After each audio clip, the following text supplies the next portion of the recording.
Hello, and welcome to the turbulent world of Middle East soccer, or Mid-East Soccer podcast. I am your host, James Dorsey. Please subscribe to my newsletter and or YouTube channel, where you can click the notification button for more updates. Also, allow me to thank all who have demonstrated their appreciation for my column by becoming paid subscribers. This enables me to ensure that it continues to have maximum impact. Maintaining free distribution means that news websites, blogs, and newsletters across the globe can republish it. I launched my column 12 years ago. If you are able and willing to support the column, please become a paid subscriber by clicking on Substack on the subscription button at www.jamesmdorsey.substack.com and choosing one of the subscription options. Thank you. Take care and best wishes. Let's talk today about what are multiplying threats to Israel's existence as a democratic Jewish state, and that could weaken or undermine a pillar of Israeli national security: unquestioned U.S. support. The threats involve rising anti-Semitism among Christian nationalists, who together with evangelicals are a mainstay of American grassroots support for Israel. The danger for Israel is that this could drive a wedge between the Christian communities and the Jewish state. The threat of a fracture in relations is magnified by the assertion by Focus on Western Islamism that Republicans and Evangelicals are teaming up with alleged Islamists in America's culture wars. Focus on Western Islamism is a far-right website published by Daniel Pipes, the president of the Middle East Forum, a U.S. think tank that supports the Israeli hard right. Matthew DePerno, the Republican candidate for the Michigan Attorney General in next month's midterm elections, attended a recent protest by conservative Muslims and Christians in Dearborn, an Arab American heartland, against the presence of LGBTQ books in public schools. Watching the two communities join hands, Mr. DePerno said, "You're probably seeing a shift in the Republican Party." Muslim and Christian leaders have hailed the protest as conservatives in both groups uniting against liberals and leftists in what amounted to abandoning what was long alleged to be a red-green alliance between Islamists and the left, a reference to Democrats. Sam Westrup, the director of the forum's Islamist Watch, lamented in a lengthy forum article that the Muslim-Christian protest in Dearborn was not an isolated incident. Increasingly, the right's approach to Islam and Islamism is changing, Mr. Westrup said. The rising anti-Semitism and the teaming up of Muslim and Christian conservatives could also put daylight between Israel and segments of the American Jewish community if Israel continuously gives onerous Christian nationalist attitudes a pass, or even worse, supports the community despite its anti-Semitic facets. In a twist of irony, United Arab Emirates Foreign Minister Abdullah bin Zayed expressed concern that former Israeli Prime Minister Benjamin Netanyahu may include a far-right racist political party in a coalition government if he wins next week's elections and succeeds in putting an alliance together. In the past, Mr. bin Zayed has not shied away from emboldening attitudes akin to the thinking of Focus on Western Islamism and the Middle East Forum in the UAE's effort to suppress any expression of political Islam or an interpretation of the faith that does not command absolute obedience to the ruler. Islamic scholar Abdullah bin Hamid Ali, a faculty member of Zaytuna College, argued in a lengthy paper that former President Donald Trump was the lesser of evils as far as Muslims are concerned.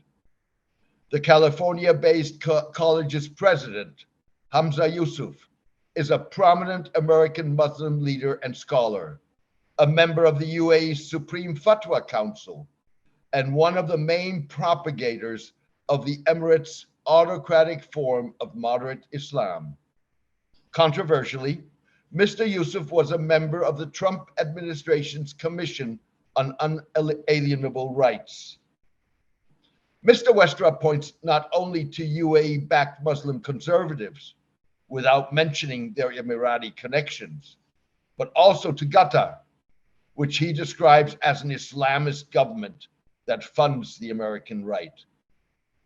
There is a precedent for Israel, particularly Mr. Netanyahu, Israel's longest-serving prime minister and the most dominant and polarizing political figure of his generation, either joining the Christian nationalists and Republican fray or looking the other way when anti-Semitism is in play.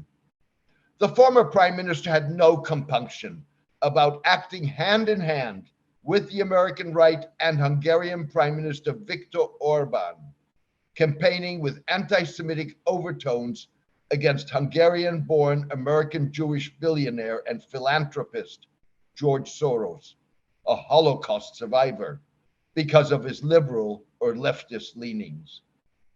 Mr. Netanyahu also had no qualms about Mr. Orban's rewriting of Hungary's World War II history, which included rehabilitating anti-Semitic, pro-Nazi wartime figures as anti-communist icons. To be fair, Mr. Netanyahu vocally opposed, when he was in office, a Polish law that made it illegal to accuse the Polish nation or state of complicity in Nazi German crimes. Mr. Netanyahu's Likud is poised to emerge as Israel's largest political party in next week's election, the country's fifth in 4 years. Still, he may find it challenging to build a governing coalition as he battles corruption charges and confronts mounting criticism of his willingness to work with Otzma Yehudi, or Jewish Power, a rapidly growing far-right racist party.